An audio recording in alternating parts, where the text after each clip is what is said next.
Bueno, pues un pasaje como este, eh, pues podemos entender muy claramente, eh, es causa de discusión.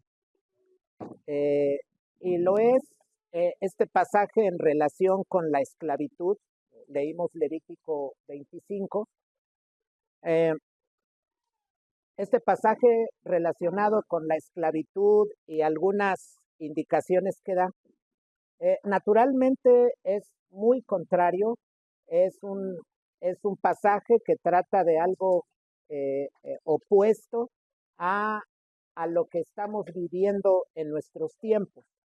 Ahora estamos en una cultura pues donde predomina la libertad y, por ejemplo, la manera de pensar es muy diferente.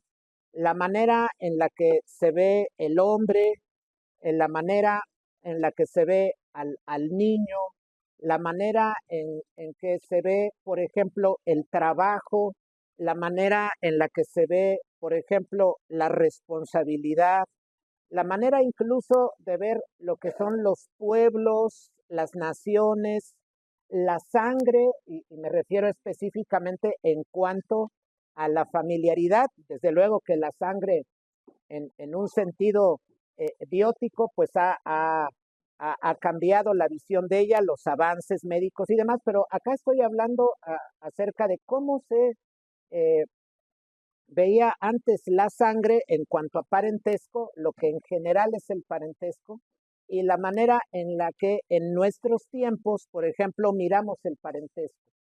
Entonces, estamos hablando de un pasaje enmarcado en un contexto determinado en el que las formas de pensar son muy diferentes. Las personas, los deberes, los niños, la educación, la política, la geografía, etcétera, todo está enmarcado en algo muy distinto de como, por ejemplo, nosotros ahora lo vemos. Son contextos muy distintos y en muchos sentidos hasta opuestos. Y esto digo porque en nuestros días, por ejemplo, la palabra esclavitud es una palabra funesta. Es una palabra, digamos, lamentable, porque naturalmente hemos pasado históricamente por ciertos senderos, digámoslo, hemos corrido por ciertas fases, entre las que ha estado, por ejemplo, la abolición de la esclavitud. Entonces, es natural que nuestra vista sobre la esclavitud cambie. ¿Ah? Nuestra manera de ver las cosas, naturalmente, como se veían antes, pues tiene un cambio radical. Es decir, la visión de nuestros tiempos ha experimentado una visión distinta radicalmente, en muchos sentidos. Sobre esto vamos a hablar hoy específicamente en relación con la esclavitud y la normativa que Dios impone.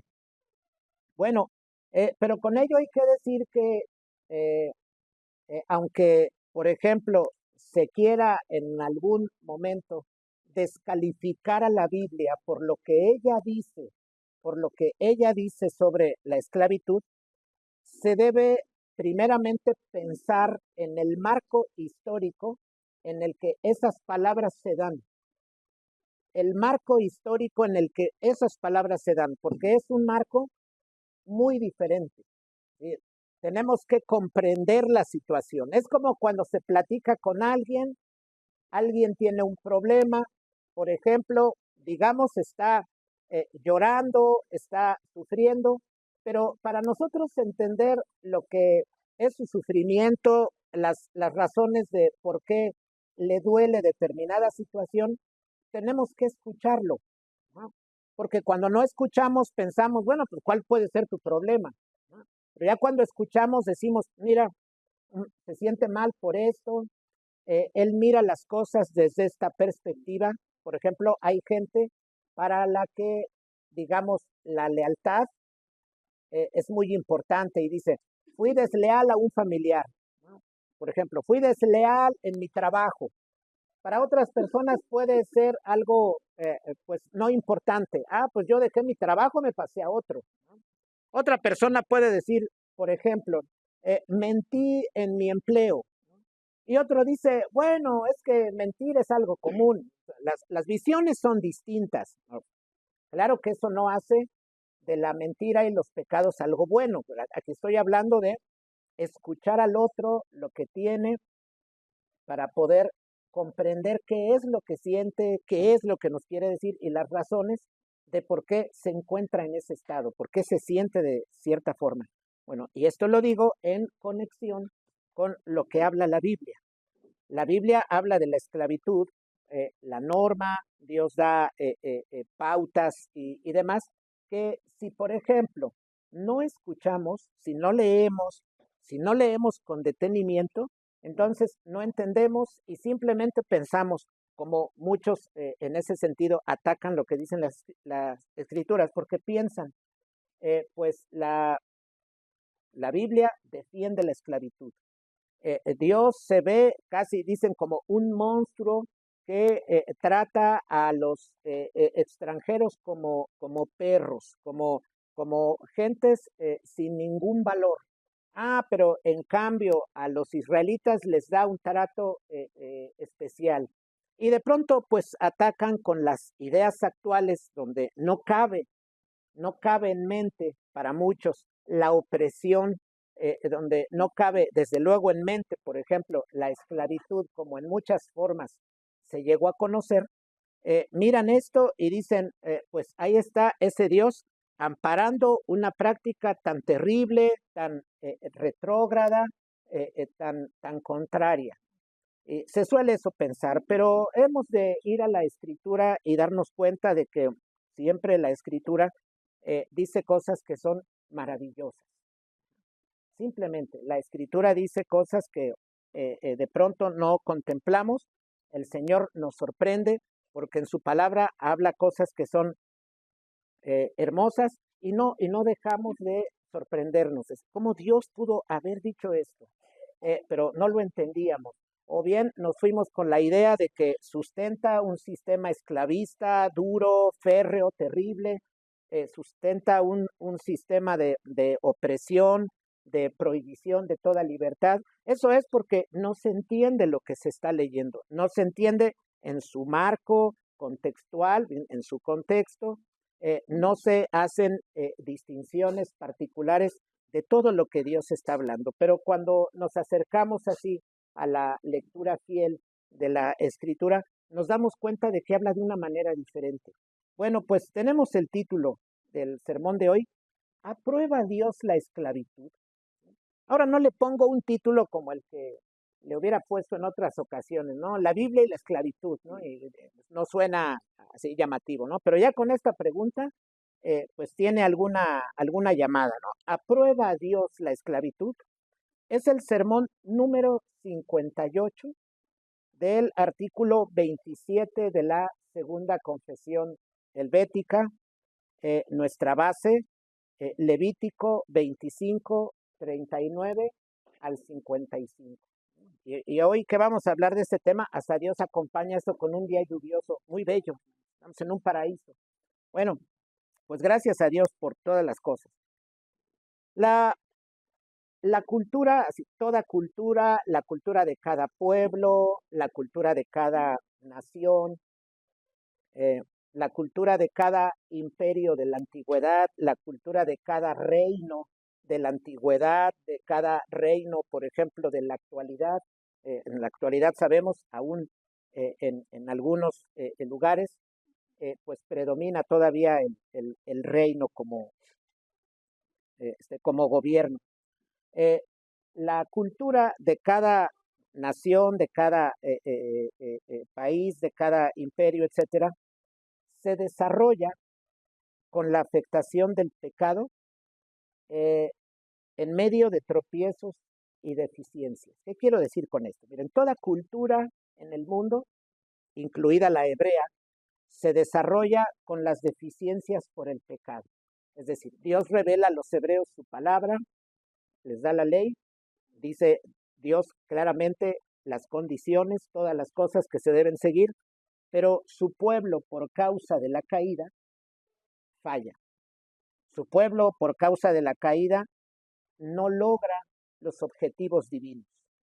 Eh, Muchos procuran ser entendidos, incluso podemos buscar ser entendidos de la palabra, de la doctrina, pero no siempre cuando estamos, por ejemplo, leyendo, entendemos con facilidad.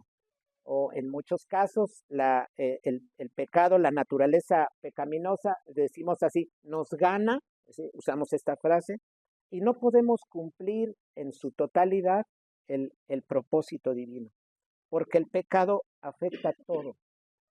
El pecado afecta todo. ¿Qué afecta? Decimos, la moral, afecta la manera de pensar, afecta las relaciones humanas, por ejemplo, afecta los negocios, afecta la misma visión religiosa que se tiene, por ejemplo, afecta la ciencia, el trabajo científico o la labor científica, todo eso por la caída se ve afectado. Afecta, por ejemplo, la educación y naturalmente afecta la marcha de las diferentes instituciones, familia, Estado, escuela. La iglesia no está libre. Por eso hubo una reforma en el siglo XVI y por eso la necesidad constante de reformar. ¿Por qué? Porque por el pecado hay falla, hay deterioro y de ahí la necesidad de la reforma. Y naturalmente, pues la reforma basada en los criterios que señala la Escritura. Pero esto decía porque el pecado en absoluto afecta todo. Entonces decimos con ello, no hay cultura en el mundo que se haya desarrollado sin la mancha del pecado. Naturalmente, hay culturas donde mayor se ve el pecado y culturas donde menor se ve. Pero finalmente el pecado ha afectado toda práctica de vida, la vida del hombre en su compleción, es decir, el hombre completo. Pero también ha afectado el trabajo de las instituciones, de todas las que han surgido en la historia. Así es el pecado que daña. Y esto lo podemos ver, por ejemplo, cuando leemos en el Nuevo Testamento Mateo 19, para no darle lectura por lo largo del pasaje, hemos de recordar todos. Se acercan al Señor y le preguntan los fariseos, eh, ¿por qué permitió Moisés dar carta de divorcio? Y dice el Señor muy claro, habla a ellos, dice, pues, es que fue por la dureza de su corazón, porque ellos querían poner trampa, querían que el Señor dijera algo que lo comprometiera, de modo que lo pudieran acusar con el Sanedrín y comenzar un proceso para dar lugar a su muerte. Pero todavía no venía el tiempo. Entonces, y el Señor entendiendo la pregunta de ellos, entendiendo el mal, dice, bueno, es que en esos días Moisés permitió dar carta de divorcio, dice, pero en el principio no fue así. Y sabemos lo que cita el Señor ahí, en el principio, varón y hembra los hizo, uno para otro. Dice, no cabe la carta de divorcio. Pero está diciendo el Señor, ¿por qué fue que se terminó aprobando en la misma, o por el mismo Moisés, naturalmente usado por Dios Moisés, por qué se terminó aprobando la carta de divorcio? Y el Señor da una respuesta. Dice, por la dureza de vuestros corazones. Por eso vino el mal, por la dureza de sus vidas. En otras palabras es, miren, el pecado fue entrando culturalmente, se metió en la cabeza, el pecado fue atacando la moral, los principios, las ideas, las instituciones, las relaciones, por ejemplo, matrimoniales, maritales, familiares, etcétera. El pecado se fue envolviendo culturalmente, de modo que se dio una cultura en la que la gente normalizó y dijo, digamos, buscó la normalización o defendió la normalización de las cosas y el pueblo israelita llegó a la conclusión, es pues normal hasta cierto punto, pues dar carta de divorcio, ¿por qué? Porque es difícil mantenerse dos y se ve en la práctica, hay problemas, etcétera. Es decir, fueron defendiendo esa práctica, pero no es algo que surja de un día a otro. Es un proceso en el que el pecado va afectando, va cambiando la mentalidad hasta llegar al punto, por ejemplo, los israelitas de decir, es casi necesario aprobar que se dé carta de divorcio. ¿Por qué? Porque decimos de nuevo, el pecado se fue metiendo gradualmente, fue afectando la mente de los israelitas y entonces se vio necesaria la aprobación de la carta de divorcio. En otras palabras, el divorcio. Y el Señor Jesús dice, pero es que en el inicio no era así. Pero ¿qué trajo esa práctica? No hay una contradicción en Dios. Él, varón y hembra, los hizo y en ese modelo se mantiene y la escritura siempre está llamando a eso. Lo está diciendo el Señor. Lo que trajo problemas en el camino no es una contradicción en Dios, no es un cambio de discurso en Dios. Está diciendo Jesús, es la mentalidad pecaminosa de ustedes, la dureza de sus corazones, esto comienza en el corazón. Este problema del pecado en el corazón fue manchando distintos niveles de la vida, distintas facetas o ámbitos de la vida, y luego, no de una sola persona o algunas, sino en general de manera cultural, se empezó a tener una práctica problemática determinada, de modo que un determinado consenso se dio culturalmente hasta el punto de decir, bueno, ¿por qué no se nos permite con más facilidad separarnos? Si hay tantos problemas, si las relaciones no son fáciles de llevar, no es fácil mantener unidad de dos. Y así, en ese entramado cultural metido el pecado, se fue dando esta idea y el Señor les argumenta, no piensen ustedes en una contradicción en Moisés. Ustedes me quieren hacer trampa y me quieren poner de este lado, del lado de Moisés, o bien contrario a Moisés, pero esperan esencialmente que yo me muestre contrario a Moisés, pero no es así. Aquí hay que tomar en cuenta la dureza del corazón. Y por eso se hizo necesaria la carta de Dios. Pero el Señor está diciendo, es que hubo un problema en la marcha cultural, el pecado. Se fue metiendo, fue manchando, hasta llegar a hacer de ello un tipo de necesidad. No, pues mira, ahora se puede normalizar la carta de divorcio. Entonces, ya miramos el avance del pecado, su influencia, su determinación en el desarrollo de una cultura, que es lo que he venido diciendo antes. Toda cultura se ve en su desarrollo, cada país, cada pueblo, etcétera. Ahora, si lo vemos también, cada familia, sea nuclear, sea familia extendida, cada institución, cada escuela, cada sindicato, cada iglesia, se va cada una desarrollando, pero no deja de estar presente la mancha y la influencia del pecado. Y esto pues en algún momento terminará, pues esto cuando sea la consumación de las cosas. Pero esto que citaba de Mateo 19 es para hacer referencia a esto del pecado. En los días de Moisés, naturalmente, pues la esclavitud era un fenómeno común. Vamos a señalar varias cosas que son interesantes. En los días de Moisés, la esclavitud era un fenómeno común. No era algo extraño. Y hay que decir con esto, que la esclavitud, porque de pronto podríamos decir, pero ¿cómo les era normal? ¿Cómo, en qué cabeza, como nos decían antes los papás, no? Pero ¿en qué cabeza cabe esto que has hecho? Uno podría muy bien ahora en estos días voltear hacia el pasado y decir, pero es que ¿qué tenían en la cabeza que aprobaron ese sistema? ¿Qué les pasaba? Bueno, pues hay que decir que la cultura actual no solamente se queja de la esclavitud, se queja de la autoridad, se queja de la responsabilidad, se queja de la corrección, en este caso de los hijos, se queja incluso del mantenimiento y el amor conyugal, se queja de la lealtad y se queja de muchísimas otras cosas. Ese es el problema desde nuestros días.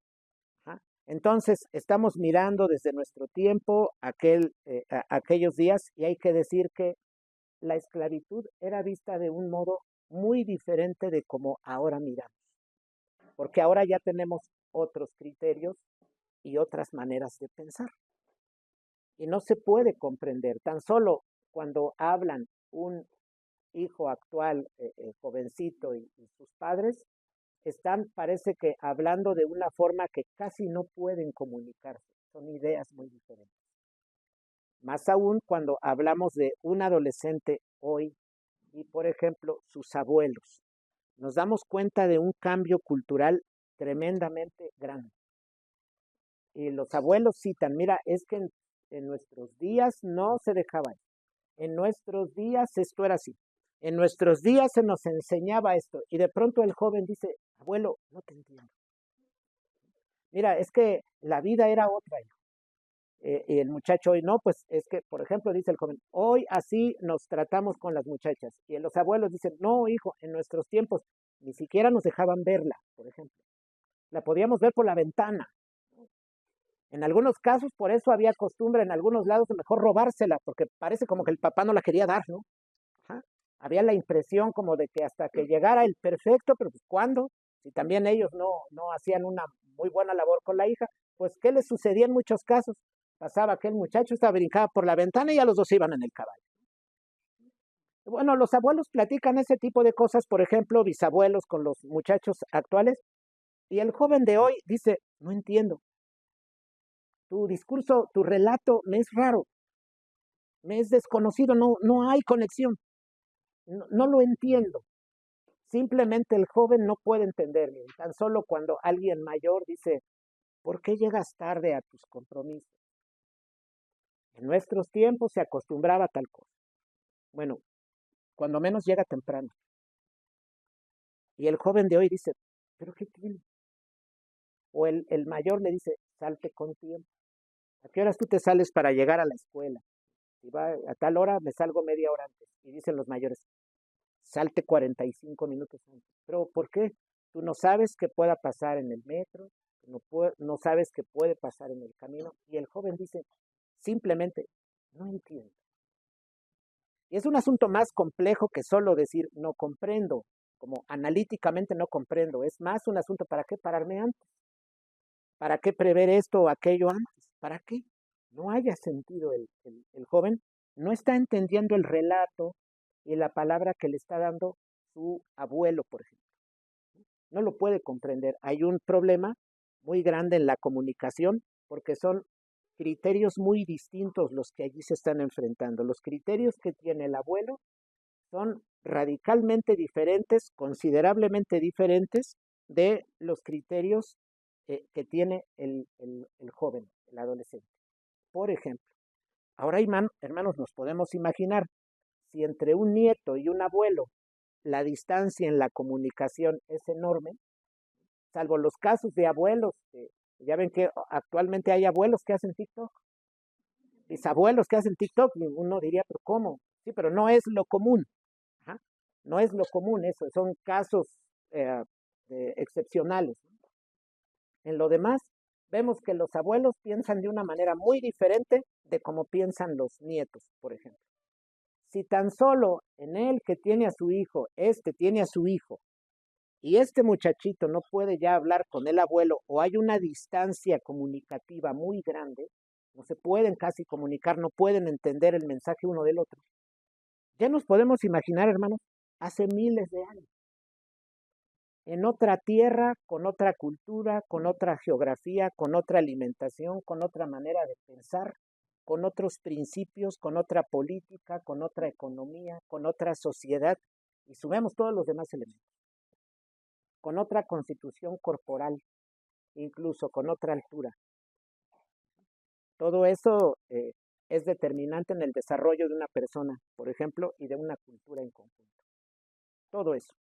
Entonces, si pensamos que entre abuelo y nieto la comunicación se dificulta en nuestros tiempos, pues, ¿qué esperamos? Se tiene que dificultar más hablar desde el siglo XXI, refiriéndonos, por ejemplo, a 1700 años antes de Cristo y en otro continente y en otro marco cultural.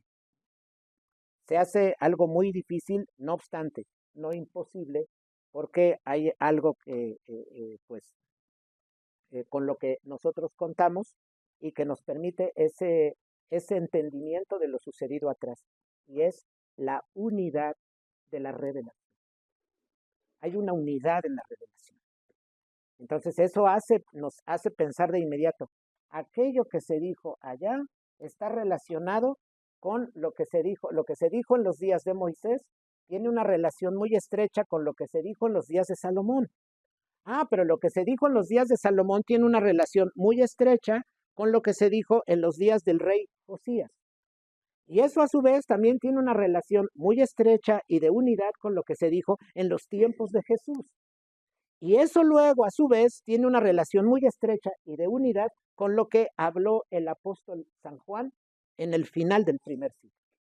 Hay una unidad y eso pues nos hace pensar, desde luego, con gozo, que podemos acceder a ese mensaje entendiendo la razón de la revelación. Entonces, entendemos por qué Dios da su palabra, sobre qué entendimiento nos da esa palabra y podemos acceder. Y bueno, pues esto era porque si bien quisiéramos conocer el pensamiento, queremos conocer el pensamiento de los antiguos, no podemos entrar al pensamiento de ellos, pero sí podemos acceder a determinados criterios culturales. ¿Esto cómo se hace? Pues a través, por ejemplo, de libros de historia, libros, por ejemplo, de relatos de aquellos tiempos, manuales que señalan esas épocas pasadas, y a veces un poco se puede ir accediendo a la manera de pensar. Pero aquí contamos con algo, no estamos utilizando cualquier libro, estamos utilizando las escrituras reveladas. Entonces, sobre esa base, decimos, podemos entrar a lo que Dios habló allá y entender el marco en el que Dios habló eso. Porque decía ya hace rato, pues ahora hay muchas contrariedades. Si dijéramos, no, pues que cómo Dios pudo hablar de la esclavitud. Miren, una persona hoy, en la actualidad, dice así, una persona de mediana edad, dice, ¿cómo se permitían esas correcciones duras a los hijos no sé, pues 50 años atrás, por ejemplo, ¿no?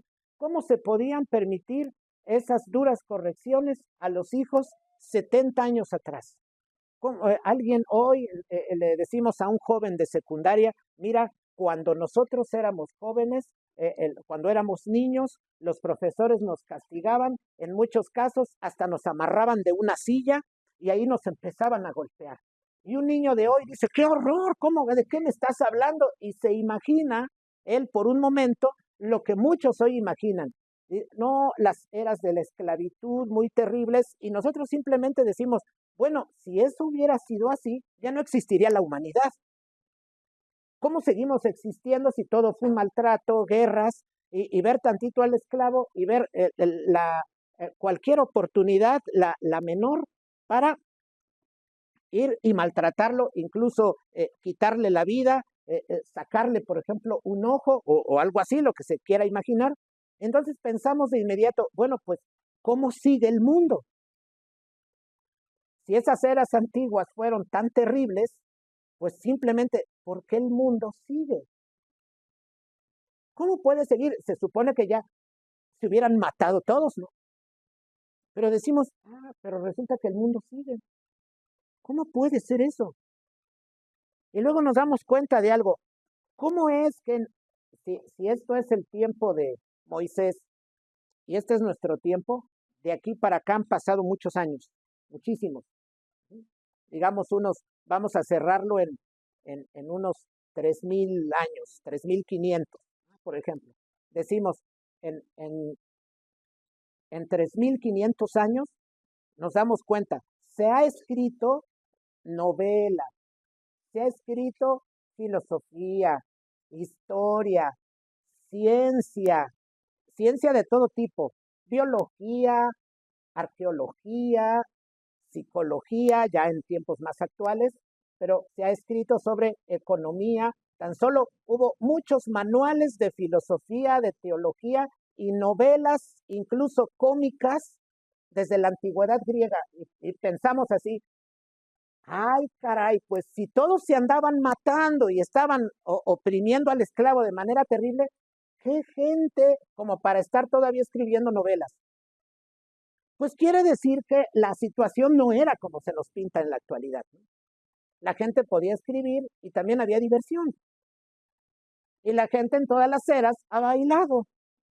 Y la gente en todas las eras ha tenido espectáculos, el teatro y demás, y se ha divertido.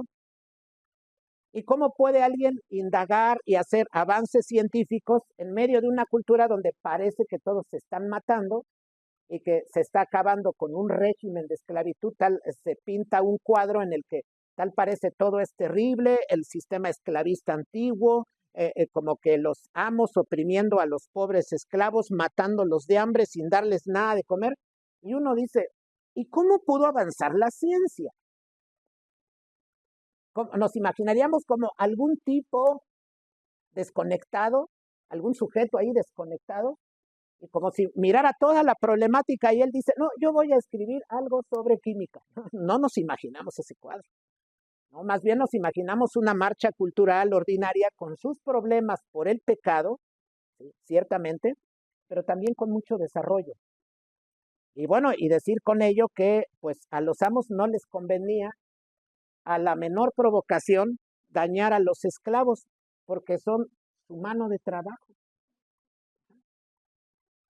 Nomás preguntémonos qué clase de patrón en cualquier fábrica despierta y dice, a ver, ¿cómo podríamos ahorita golpear y dañar a estos 10 empleados si los necesita? No tiene sentido. No tiene el más mínimo sentido pensar eso. Es como que alguien diga, ¿cuál? Me gustaría cortarme un dedo, ¿cuál? ¿Para qué? Lo va a necesitar. ¿Cómo va a estar pensando en cortarse algún brazo o bien sacarse algún ojo si lo necesita para el trabajo? Bueno, un hombre que tiene tierras y tiene a muchos que trabajan su tierra, no le conviene ni que sus empleados estén mal alimentados, porque no van a trabajar. Antes se acordarán algunos de los que tenemos, que ya somos que andamos en los 60 años de edad, en promedio. ah, Recordaremos, digo, porque otros son más chicos, están los que decimos en el buen sentido los chavillos, ¿no? Los de 40, sí, los jóvenes, ya no se diga los de 30, los recién nacidos de 20, pero los que estamos entre, ya para los 60, pues nos acordamos de relatos de atrás y decimos, ¿cómo era la vida así? ¿Cómo se nos exigía esto? ¿Cómo se nos decía esta otra cosa? ¿Cómo se nos imponían, por ejemplo, estos deberes? ¿Cómo así como decía hace rato, cómo se golpeaba, por ejemplo, en las escuelas? ¿Cómo se exigía el trabajo con dureza? Por ejemplo, en muchas casas es, aquí te vas a ganar el taco, a trabajar. Eso hoy alguien diría, pues, oye, es inhumano, pobrecito, dale el pan, ¿no? Como dice, todo eso debe ser gratuito. Y antes la gente pensaba que era el medio para adquirir eso era el trabajo. Entonces vivimos en una diferencia muy grande de pensamiento, una diferencia muy, muy grande de pensamiento. Bueno, pues esto decía eh, porque la escritura nos está hablando en un marco contextual muy diferente, muy diferente. Tenemos que entender que la gente en otro lado no piensa de la misma manera como nosotros pensamos. Tenemos que entender que en otro continente no piensan de la misma manera como nosotros pensamos en este continente. Todos estamos afectados por el pecado, pero las maneras de pensar son claras. Cuando, por ejemplo, los latinos van a Europa, hay reglas, hay formas, hay un entramado cultural, de modo que muchos latinos dicen, me regreso, no aguanto. O bien vienen gentes de allá a vivir, de otros lados, vienen acá y dicen, no, allá en México es un relajo, me regreso. Es otra manera de pensar y no la comprenden. Ellos están afectados por la caída, nosotros también, pero es una multitud de elementos que hay que hacen que en muchos casos no se pueda dar con facilidad la comunicación. Ese es el problema, en el fondo. Bueno, pues ya esto mencionaba por las situaciones muy diferentes, antiguas, actuales. Hay que añadir aquí una cosa más en relación con esto, porque decía que hay una visión muy diferente de lo que está en las escrituras en cuanto al trabajo, la autoridad, la lealtad al patrón, la educación, el comportarse, el comer, las horas de comer, la actividad corporal, el matrimonio, el trato a los hijos, la educación de ellos, etcétera. Es un mundo muy distinto, es una manera cultural muy distinta de la nuestra. A esto hay que añadir, la escritura no es un manual de, por ejemplo, educación. Y aquí esto es muy importante, hermanos. La escritura no es un manual, por ejemplo, de economía. La escritura no es un manual de recursos humanos. Cómo manejar a tus trabajadores, cómo nombrarles, cuánto pagarles, en qué año perdonarles. No es la escritura manual en ese sentido. No hallamos en la escritura un manual. Como decir, pues la Biblia eh, habla de los esclavos de esta manera y Dios quiere, por ejemplo, que alguno diga que haya en la actualidad esclavitud. O bien que alguien diga, es que la Biblia en sus días acabó con la esclavitud. Eso no es cierto, porque en el mismo Nuevo Testamento llegamos del Antiguo, pasamos, perdón, del Antiguo al Nuevo y nos damos cuenta de que todavía la esclavitud sigue en pie. Y se cita en los escritos del Nuevo Testamento. Y en el Nuevo Testamento no vemos una demanda clara que diga, se acabó la esclavitud en todas sus formas, con todas sus características. No lo hallamos. Y eso tiene un sentido del cual ahorita hablaremos. No lo hallamos. Por eso este pasaje no es un tratado de economía. Este pasaje no es un tratado de sociología o de recursos humanos, por ejemplo. La Biblia como palabra de Dios se dirige a nuestra vida en lo más íntimo, se dirige a nosotros en nuestro interior más profundo, digámoslo, se dirige a nuestro corazón y su objetivo, el de Dios aquí, procedemos a ver este pasaje, su objetivo es enmarcar el trato humano, el trabajo y, por ejemplo, las deudas en el marco de las relaciones fundamentales. Ese es el sentido de la escritura aquí. ¿Qué está diciendo Dios? Mira, a ver, a los esclavos los tratarás así, los liberarás así, a estos los tomas de esclavos, a estos trátalos diferente. Hay varias indicaciones ahí en lo que ya leímos, pero Dios está diciendo en la base, miren, les hablo para que entiendan en relación con la relación que tienen conmigo como Dios, en la relación que tienen con su prójimo, por ejemplo, ¿cómo van a tratar a este?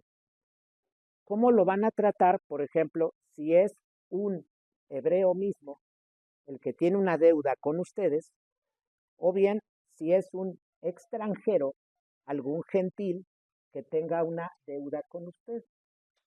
Y Dios lo que está buscando es enmarcar todo eso en las tres relaciones fundamentales. Sabemos, tenemos una relación con Dios.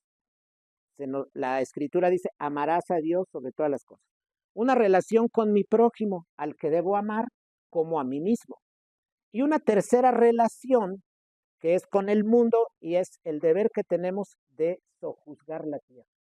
Entonces Dios, en ese marco que ha establecido desde el inicio, da la ley y dice, les voy a hablar de la esclavitud, pero no solo piensen en estas características o en estas ordenanzas particulares, vean que en la base estaría como si así dijera Dios.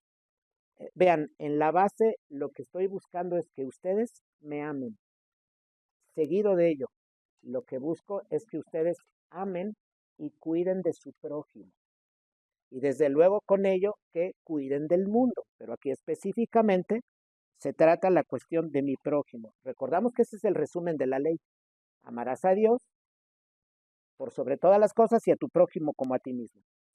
En ese sentido, la Escritura habla a nuestro corazón desde el cual se va a llevar la redención a la vida completa.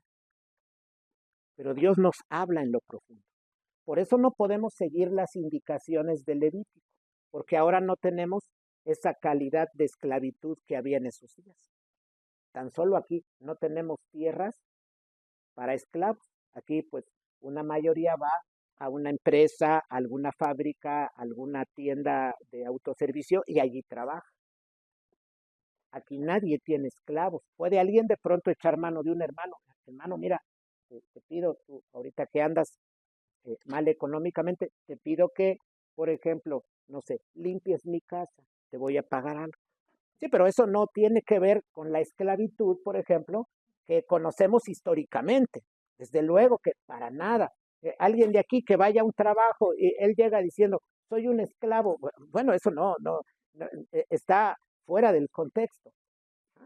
No son las mismas cosas de las que estamos hablando, son situaciones muy diferentes. Entonces, por otro lado, miren, el pasaje, por ejemplo, no aborda, no es una teoría del crédito.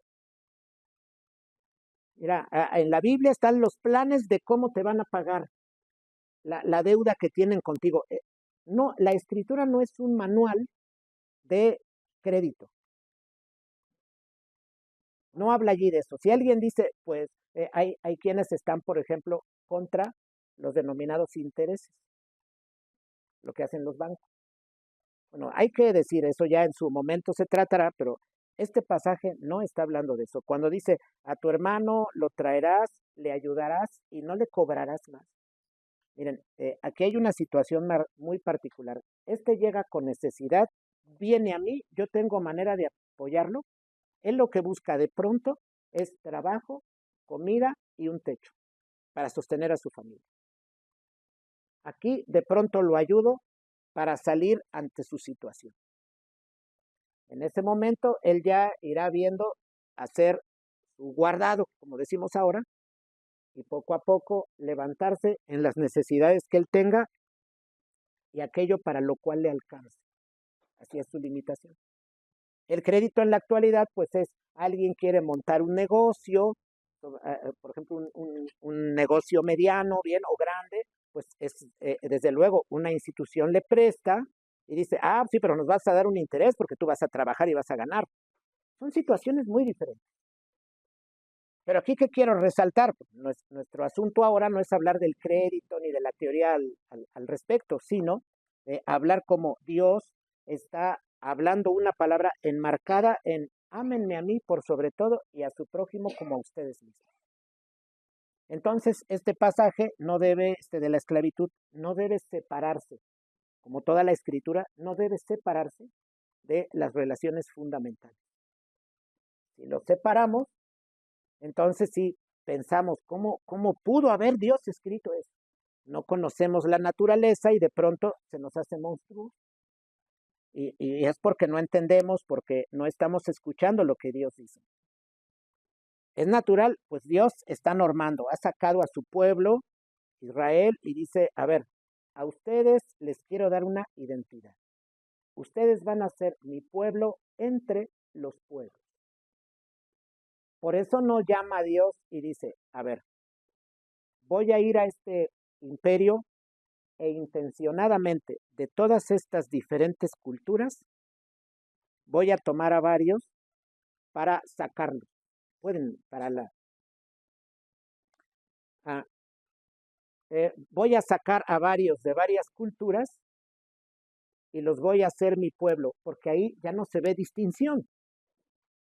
No, Dios en una línea definida dice, voy a sacar a mi pueblo, Israel, a esta manifestación cultural particular que son los israelitas, desde luego oprimidos en su momento en Egipto. Dios lo saca y dice, a este pueblo le voy a dar una distintiva. Porque si lo hace con una variedad de pueblos, fácilmente los extranjeros dicen, oye, qué bien piensas, pero también hay otro en otro pueblo que también piensa como tú. Y he conocido a otro en otro lugar que piensa como tú y ya no se ve la distinción. Entonces Dios dice, con los que comparten un entorno cultural, ¿sí? Con aquellos que tienen una distintiva cultural particular, con esos yo voy a actuar.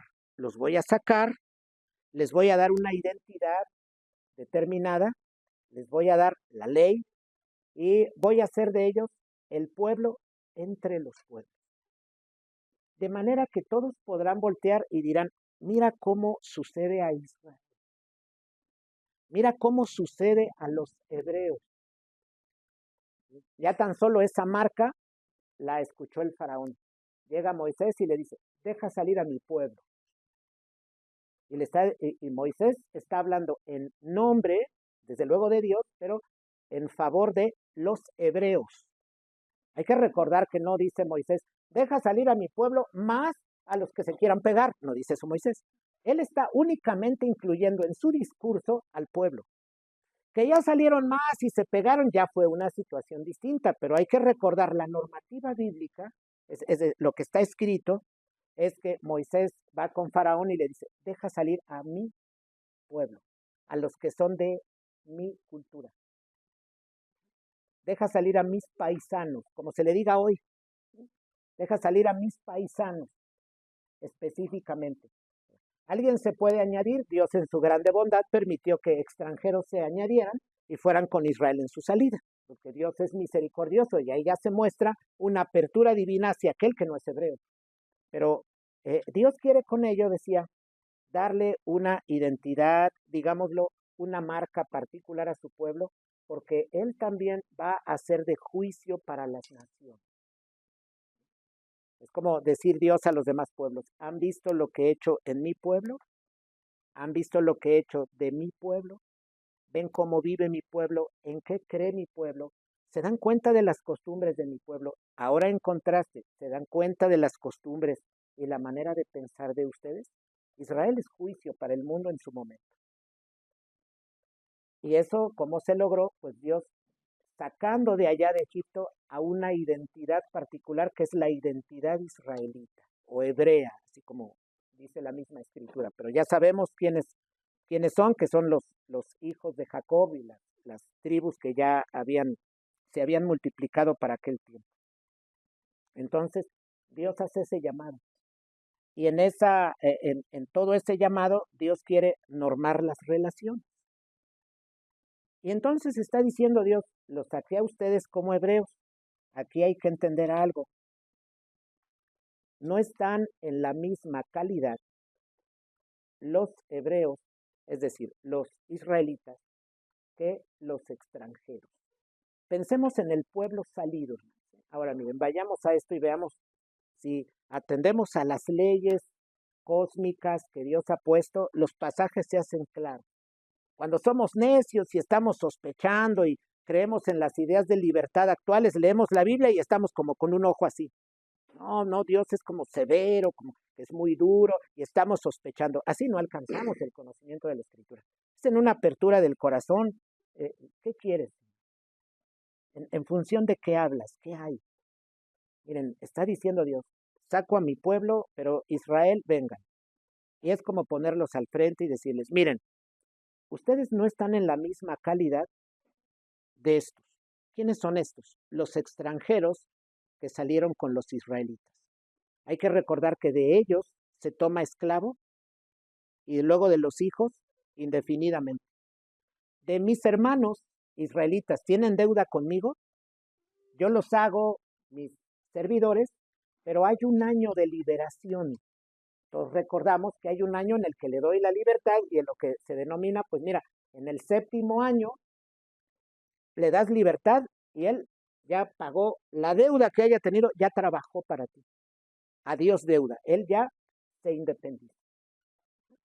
Bueno, salvo que alguien diga, pues yo me quiero quedar aquí, pues es diferente, ¿verdad? Pero Dios está diciendo, a ver, israelitas, ustedes son aquellos a quienes yo llamé porque mi objetivo es dar una identidad particular. Ese es mi objetivo, dar una identidad entre los pueblos para que mi nombre sea conocido entre los pueblos. Entonces, israelitas, no será la misma situación de trato, no será la misma categoría de trato, no será la misma naturaleza de trato con ustedes que con los extranjeros. ¿Por qué razón, hermano? Miren, de pronto se oye eso como, qué inhumanidad, oye, mira, el hebreo sí, muy favorecido, ¿no? Ah, pero, ¿qué tal los gentiles, los extranjeros? Pobres, los hacen como perros, qué trato de la peor manera. Se oye de pronto así. Pero nos preguntamos, a ver, un hombre tiene su familia, tiene a sus hijos y les da un trato determinado. Y hay niños en otro lado que no son de él. Simplemente, aquí mismo. Unos tienen a sus hijos y hay otros niños que son hijos de otros hermanos. La implicación necesaria aquí es, mis hijos son mejores y los de aquel son perros. ¿Eso implica? No, hermanos, es que en la naturaleza está, miren, soy mexicano, voy a favorecer a un mexicano. Voy a otro lado, a otro país, me encuentro un mexicano, el salto natural, alguien se va, como dicen, de mojado hacia el norte, ¿no? Por los niños que hay que digan de mojado, ¿por qué se le cayó agua o qué? No, se va de este país para trabajar a otro país, cruza el río allí nadando y le llaman de mojado. Llega a otro país. Allá en otro país, de pronto, escucha el mariachi. Y luego por ahí ve que anda uno por ahí que grita así como el mariachi. Ay, ay, ay, algo así. Entonces, ¿él qué siente? Entre tantos, digamos, estadounidenses, franceses, etcétera, él ve a los mexicanos y dice, hermano, y no hermano de iglesia, no es hermano en la fe, ¿no? Hermano, ¿por qué? Pues porque eres de mi tierra. Miren, puedo hablar con él, lo que no puedo hablar con el alemán, no hablo su idioma, con el mexicano, oye, ¿qué? Y luego ya plática más profunda, ¿dónde consigues maíz? Acá. Sí, oye, ¿dónde podemos conseguir pozol o las cosas que son de acá, ¿no? O la que la ayudan, porque estamos en el extranjero. Entonces, en lo natural, en las relaciones naturales, tratamos con mayor uh, apreciación, digamos, consentimos más, por decirlo así, a los que nos son cercanos. Y eso está en la naturaleza.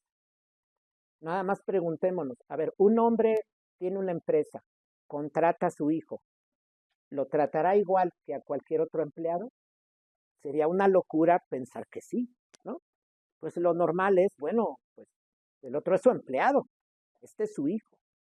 No, pero que si somos serios, que en la empresa, no, es que en su hijo está involucrado el amor y en el empleado que tiene no está involucrado el amor, no puede ser lo mismo. Aunque parezca que no, pero es que ahí es un asunto empresarial, no. Las relaciones, aquello que alguien representa para mí es significativo. Digo así, a ver, yo no aprecio a este, lo tengo como lejano. Ah, pues lo veo con como con sospecha, ¿no? Con lejanía. Ah, pero amo a aquel. Oh, pues mi trato preferido para aquel. No, a este no, a este sí. Esa es la naturaleza de las relaciones. Veámoslo, hermanos, entre padres. De pronto, cuando están los hijos presentes, el relato debe ser, para mí todos los hijos son iguales, así están presentes todos, ¿no? Pero cuando ya se acercan, ven, para ti es el chocolate. Dile a tu mamá que me acompañas, no le digas a los otros. ¿Ah? Y ya pasamos, y pues su gran premio, su paletita de pollo rostizado, es para ti, ¿no? Ya ganó el otro, ¿no? Esa paletita que está mostrando el sumo cariño. Y si alguien dice, no, no, pero no es así. El único padre del que habla la Biblia que no hace acepción es Dios. No hay otro como él. Quien crea eso, que es igual como Dios, hay que decirle, está alucinando.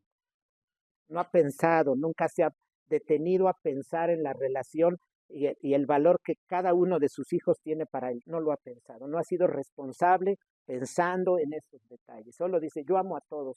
De momento, claro que ama a todos, desde luego. Pero la escritura es muy clara. Dios es el único Padre que no hace acepción de personas. Para Él sí podemos decir, Señor, tú no prefieres a nadie, tú eres justo. Si tú me has castigado a mí, es porque yo he hecho algo malo. Si tú has premiado a aquel, es porque te ha servido. No es como en casa, dos están peleando y ya saben quién es el peleonero y dice la mamá o el papá. ¿Se callan o a los dos? Eso es injusticia, porque hay uno que empieza y ya les va a tocar a los dos. Ah, pero el Padre Celestial, ese no. Ese dice, aquí hay justicia. Hay justicia y hay norma, hay ley. Este hizo, castigo. Este no hizo, consideración. Entonces, en la naturalidad, hermanos, vemos un trato hacia los que nos son cercanos, un trato especial. Así es en la naturaleza. En una empresa es mucho más fácil que se le haga fiesta al gerente en la empresa que a cualquiera de los trabajadores. No, a ver, pues estamos en la empresa, pero está el presidente de la empresa, es cumpleaños del gerente general. No, pues un pastel, hay algo, se va a mencionar. Pero que diga aquel que está trabajando en la empresa de refrescos, que le toca pachurrar cada ficha en cada botella, y que él diga, yo también soy de junio. Dice, no, tú vete a seguir poniendo fichas allá. A ti no te vamos a hacer fiesta, tú no eres el gerente, mira, no le estamos haciendo ni a tu supervisor, le estamos haciendo fiesta al gerente general. Es natural, hermano. Es totalmente natural. Pues véase la fiesta que se hace el día del papá, el día de la mamá, pues no hay en casa, vamos a hacerle fiesta a mi primo, y la fiesta es familiar, ¿no? La casa del primo hace la fiesta y nos invitan, no le hacemos fiesta acá a él, que se la hagan ellos. Pues Dios habla en una naturalidad, está diciendo, yo llamé a este pueblo va a tener un trato favorecido, y los extranjeros no. No estoy pensando en que ellos serán la marca la marca de mi nombre ante los pueblos. Yo llamé a Israel. Podríamos pensar, se oye cruel, pero no, hermanos, es que tiene todo sentido. Tiene todo sentido. A ver, tengo un niño en casa, tengo mis hijos, pero por alguna razón tengo un niño en casa. Viene la fiesta de mi hijo graduó y le hago una gran fiesta en casa. Oh, pero al niño que tiene 14 años no le hicieron gran fiesta. ¿Es injusticia? No, es que acá es una graduación. Mi hijo ya representa algo, es otro trato. Si eso no se entiende, pues ya es difícil, digamos lo que difícil el diálogo. Entonces veamos cómo queda alguien que acusa a las escrituras a Dios de ser un Dios desconsiderado y que maltrata de la peor manera a los extranjeros. No ese es el sentido. Por algo, incluso Dios está diciendo, tomas al esclavo, no lo trates mal. No está diciendo, mira, cuando tengas un esclavo hebreo, con él sé considerado. Y cuando tengas un esclavo extranjero, mira, pero a la menor señal, por chiquita que sea, luego agarras y con unas ramas te lo amarras y le das con todo. Eso no dice Dios. ¿No? Sí dice cosas que nos pueden de pronto sorprender. Nos pueden sorprender, bueno, pues ya tan solo Dios normando la esclavitud. Sí, es que hoy escuchamos esclavitud. Alguien hoy lo tienen trabajando, por ejemplo, 9 horas continuas en su empresa.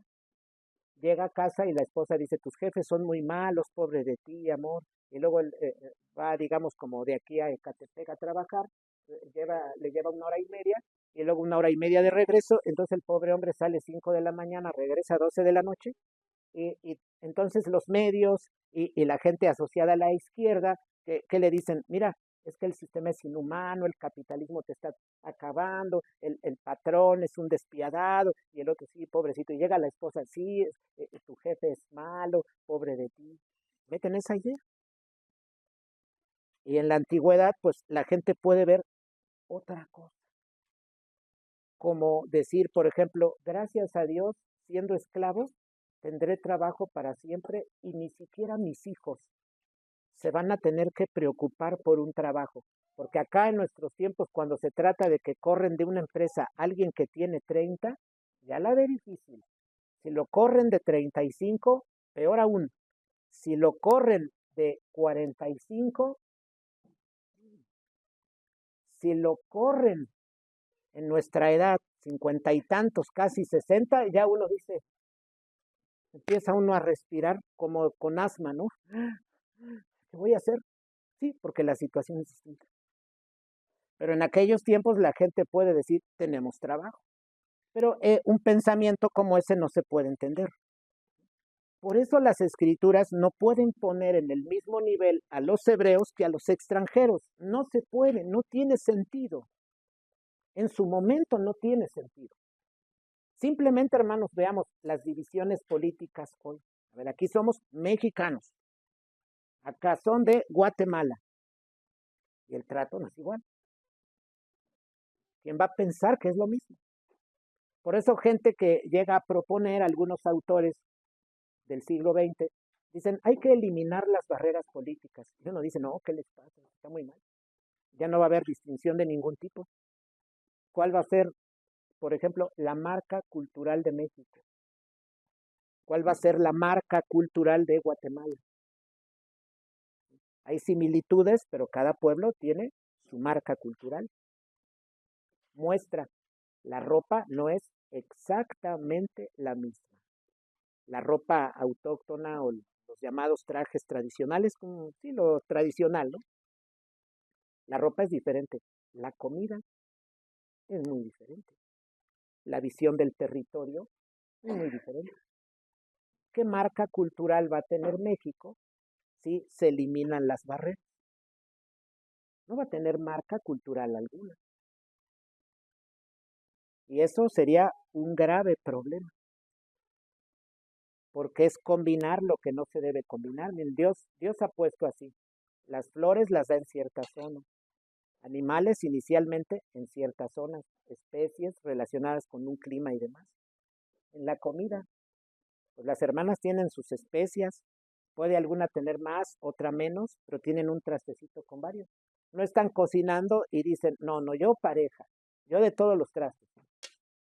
No va a ser eso, porque dicen, no, acá esta no lleva comino o esta no lleva pasote, no le va a poner ahí. Digamos, por ejemplo, no sé, pozole, ¿no? Puede llevar de todo o de muchas cosas, pero creo que no lleva pasote, ¿verdad? No sé, no lleva pasote. Por ejemplo, alguien dirá, sí, pero el pozole de Guerrero, bueno, no estamos hablando del de acá, ese lleva determinadas cosas y se hace una combinación determinada y se dice, estas especias son para esto, estas para esto otro. No pensamos, eh, eh, eh, pensamos con un orden, pensamos todo con un orden.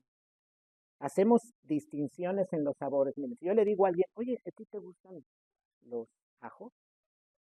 Y él dice, pues sí, sí me gustan los ajos. Ah, lo invito a mi casa y le doy un plato de sopa, pero lleno de ajo.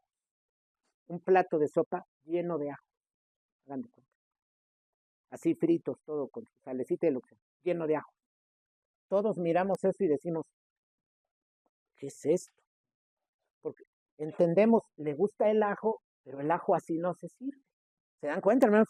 Entendemos una natural. Oye, hermano, ¿te gusta la cebolla? Sí.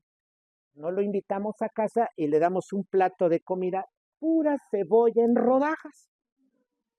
No, todos creo entendemos y si decimos, si él dice, ay, gracias, ¿a poco le decimos, no te gusta la cebolla, tramposo? No, es que así no se come la cebolla, todos entendemos eso, hermanos. Si alguien no lo entiende, decimos que ya está muy mal, ¿no? Bueno, ¿te gusta la cebolla? Te voy a hacer un guiso que lleva la cebolla, pero entiendo que no vas a comer pura cebolla. ¿Ah? Que alguien no quiera ese plato y digamos, Mira, ya lo caché, no le gusta la cebolla. Nosotros estamos muy mal con ese juicio. Estamos sumamente mal con ese juicio. Las cosas se combinan. Se ve desde nuestra gastronomía. Se ve en nuestra ropa. ¿Cómo se verá esto? Todo un traje así, con unas botas de minero o unos tenis, ¿no? O unos zapatos de tipo descanso, traje, calcetas blancas, calcetas blancas, que de paso digan marca Atlético San Pancho, y corbata de cualquier color. Decimos, bueno, la gente se puede vestir así, pero hay una norma para la vestimenta, hay una norma. No me puedo poner lo que yo quiera. En el vestir se va desarrollando, se dice en moda, mira, tus zapatos deben ser del color de tu cinturón. Cuando alguien no entiende, y del reloj, cuando alguien no entiende, no, eso es como presunción. Los que son flojos y no quieren entender el desarrollo de estas leyes, del vestir, de la urbanidad, como son flojos, desprecian eso, pero son irresponsables y ellos no quieren al Padre Celestial que hizo esas leyes. No quieren al Padre, aman, son como decir hijos de mamá, pero al papá lo ven así, solo mamita. A papá no lo ven bien, no les gusta la estructura. Pero cuando entendemos que es Padre, Hijo y Espíritu, decimos, tan importante como atender la escritura es atender las leyes divinas. Solamente así encontramos que la validez o el valor, digamos, lo que para nosotros tiene el Hijo, lo tiene el Padre. Si no, no lo entendemos. Si no es que le queremos salir al paso a Dios con otra cosa, en nombre de un celo. No, eso no es celo. No es celo divino. Se parece, pero no es. Entonces, hay una normativa. Miren, por eso, hermanos, movimientos históricos. Los griegos, imperio. Es su movimiento, dicen. Los griegos, vamos a hacer algo en el mundo. La raza aria, los arios, ¿no? Los romanos, los galos, en este caso los franceses. No, que los tales de tal lugar somos los que nos distinguimos de esta manera. Y no están ellos diciendo, los griegos, invitamos a cualquiera que venga. No, dicen, nosotros los griegos llevaremos imperio. Buscan su marca. Buscan su marca. Eso es la naturalidad. Pero hoy no se entiende por qué. Porque hoy se borran las distinciones. Ya no distingas. Antes todavía nos decían, te veo que te juntas con el niño que es burro, te arranco las orejas. Ahora, ¿qué dicen? No, como somos de Cristo, júntate con el que sea. Como vida de princesa. Eso no tiene orden. Eso no tiene ningún orden. Entonces los hijos se enfrentan hoy muchísimos problemas. Atendemos de una manera diferente a los más cercanos que a los más lejanos. Y los problemas de la falta de distinción en nuestros días, pues no se han hecho esperar. Hermanos, hay que ver la política mundial y el asunto de traslado de personas que las dejan entrar de una nacionalidad a otra. Hoy estamos enfrentando un problema mundial, es un problema planetario. ¿Por qué? Porque se borran distinciones, porque se pierden las barreras. Y esto lo estamos viendo en conflictos que incluso derivan en guerras. Y esto de pronto cuando leemos el pasaje decía suena terrible, pero porque estamos mirando en función de las ideas actuales de libertad, de valoración de lo humano, de fragmentación, de eliminar toda clase de distinción, de decir, ya no hay lo bueno ni lo malo, es según tú cómo lo miras. Desde luego, con una visión así, volteamos hacia los relatos bíblicos y nos parece monstruoso lo que está diciendo. Porque naturalmente pues vivimos en la era del libertinaje, de la falta de distinción, vivimos en la era de la absoluta igualdad sobre lo que sea. Este niño le echó muchas ganas, aprobó la materia. Este niño con todo tiene el deseo de mantenerse como no estudioso para nada, rebelde, no hace tareas, nada. ¿Qué dice el sistema? También pásalo, apruébalo, porque si le pones un 5, estás dañando su interior, lo estás traumando. Y entonces resulta que este se esforzó, su premio pasó. No se esforzó, su premio pasó. Y los estamos llevando a igualdad. Entonces no entendemos. Por eso los relatos bíblicos pues nos suenan extraños. Nos suenan totalmente extraños. Pero ya decíamos de los casos variados. Contrato, no voy a ver de la misma manera a mi hermano que a mi vecino. No se puede. No puedo ver de la misma manera a mi esposa que a una señora desconocida. No puedo ver de la misma manera a mi hijo que al que no es mi hijo. No se puede. De pronto nos juntamos, nos unimos aquí en la comunidad, vemos a nuestros hijos, los queremos, los compartimos, pero nosotros sabemos pues que hay un nivel en el compartimiento. La muestra es que cada niño vive en su casa. De pronto se da por ahí algún niño va a otra casa, pero cada uno sabemos que tiene su casa. Si dijéramos, a ver, le quiero llevar a Cuca, se le olvidó su suéter en el colegio. No voy a la casa del hermano Eliseo, toco, le traje su suéter a Cuca, porque con mucha seguridad el hermano va a decir, bueno, hoy no le tocó venir acá.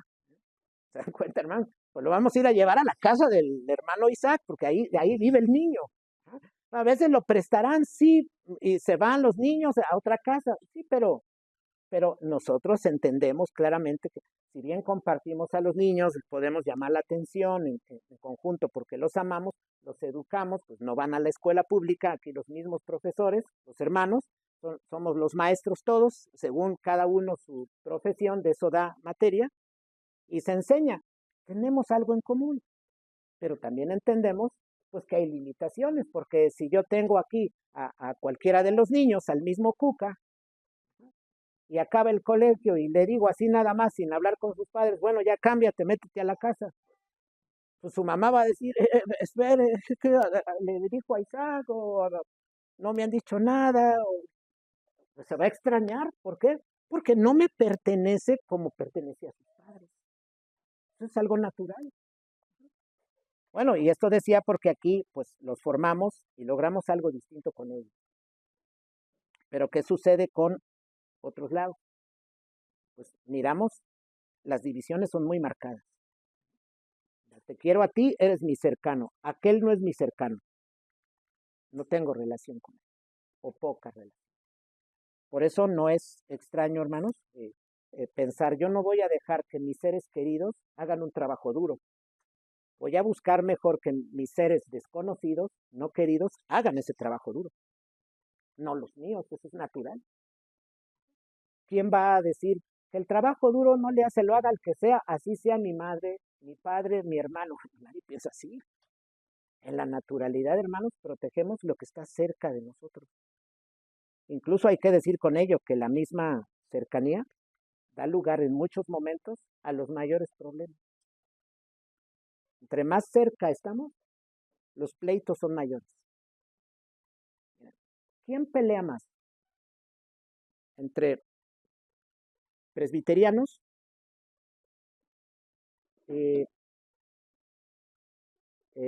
sintoístas, o qué será de alguna religión lejana en el oriente. ¿Con quién hay más pelea? Presbiterianos con estos que están en alguna religión de allá de la India, o con sus cercanos, por ejemplo, los reformados de cierta línea. Van a pelear con los de cierta línea. Entre mayor es la cercanía, también los problemas se dan. Un asunto que hay que mencionar aquí, que también esa cercanía tiene sus gajes. Pero termino diciendo, hermanos, miren, Dios no deroga, no acaba la esclavitud. No lleva a cabo la acción de abolir la esclavitud, porque lo que Dios habla se da en un determinado contexto. ¿Qué es lo que Dios hace? ¿Y qué dice Dios a los que son amos? Dice, consideren a los de abajo. No está diciendo Dios, ahora lo tratarás de esa manera, lo pondrás en este puesto, le pagarás tal salario, le darás tal dignidad y lo harás trabajar ciertas horas. Eso Dios no dice. Dios está hablando a mi corazón y a mí como amo me está diciendo, ten cuidado de aquel que ha venido a mí y que es tu siervo. Incluso si no ha venido a mí y es tu siervo, es tu esclavo, recuerda, tú eres un creyente y das testimonio de mí. Y con eso yo tengo que comenzar a pensar sobre la base de las leyes y muchas cuestiones culturales, ¿cómo voy a aplicar esa demanda divina? Desde luego, en Cristo, soy redimido. Ese es el sentido de estos pasajes. Por eso se dificulta y podríamos ver muchos videos en las redes señalando a la Biblia como la que promueve la esclavitud, como si se trataran, pues mira, es un Dios espantoso que aprueba un sistema de esclavismo, un Dios descorazonado. ¿Había cosas malas? Sí. En la actualidad hay guerras, las hay. En la actualidad hay deficiencias y problemas en las mismas escuelas primarias, los hay. Secundarios, los hay. Hay problemas en los sindicatos, en las relaciones en general, los hay. No somos en eso diferentes de los antiguos. Claro que tenemos un contenido cultural muy diferente del que tenían los antiguos. Pero el Señor no se dirige para decir que se acabe, por completo la esclavitud. Porque cuando Dios habla, su mensaje también se da en un marco cultural dado. Y Dios está diciendo a los creyentes, ustedes ya han tenido el gozo de tener a Cristo en sus vidas. Ahora ustedes, con el entendimiento de las Escrituras, con el entendimiento de las leyes que Dios ha puesto en el cosmos, ustedes tienen el deber de llevar la reforma y la restauración a todo trabajo. Ustedes tienen el deber de llevar la restauración a la empresa y el sector económico, el trabajo económico. Tienen el deber de llevar esta reforma al sector educativo. Tienen el deber de llevar reforma al deber familiar, al deber eclesiástico, al deber en todos los sentidos, a la diversión, al sueño, a la distracción, etcétera. Tenemos el deber ya como creyentes, sobre la base de la misma normativa escritural, en una conexión estrecha con las leyes, de llevar la restauración a todo ámbito. Y ese es el sentido de lo que está la Escritura. Por eso muchos esperan ahí, a ver, yo espero que la Biblia ataque inmediatamente la esclavitud. Es que para eso Dios no escribe. Dios está dando los lineamientos para su pueblo, para que éste en su corazón empiece a llevar el trabajo, lo que Dios ha determinado, lo que Dios le ha dado, Él lo desarrolle y lo lleve adelante. Y por eso es tarea nuestra la restauración. Y en ese sentido, hermanos, pues es que Dios aún en ese marco de esclavitud, Él es glorificado. Y vemos algo grandioso. Israel, cuida del esclavo. Cuídalo. No te lo dejo para que lo mates. No te lo dejo para que en todo momento lo maltrates. Cuídalo. ¿Por qué? Mira, es que Él cuida la tierra. Él te cuida tu parcela, trabaja tu parcela.